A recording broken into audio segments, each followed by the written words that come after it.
motivated? Who wanted you dead and why? If you want to know who wanted me dead, you have to understand what happened before I was shot. In the 1 year before I was shot, I was arrested and prosecuted in the courts 8 times. For what? Sedition, this or that offense of free speech. Basically for criticizing the government, for doing what I'm paid to do as an opposition parliamentarian, as an opposition political leader. President John Magufuli, he's got a lot of support in Tanzania. We saw the wave of popularity that he rode into power with back in 2015. He's done things. He's taken on these big multinationals. He's taking on corruption. From where you stand, we're talking today about an unprecedented crackdown in the country of opposition, etc. Where have things gone wrong? Things went wrong almost immediately. 3 months into his administration, and President Magufuli banned all political activity, largely of the opposition political parties.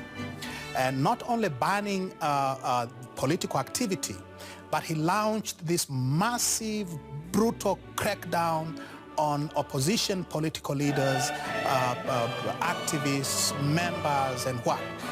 As we speak today, the leader of the largest opposition party in Tanzania, who is also the leader of the official opposition in parliament, is in prison for sedition, for these political offenses.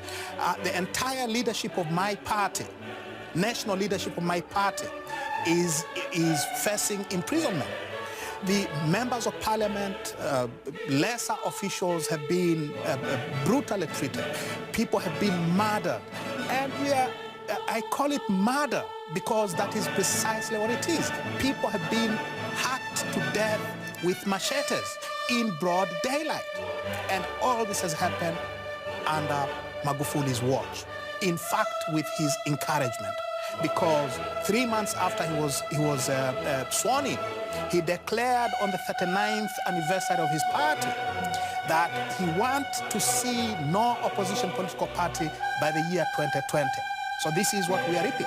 So you're saying this is a president who effectively wants to eradicate the opposition in Tanzania? Those are his exact words, openly, on February 5th, 2016.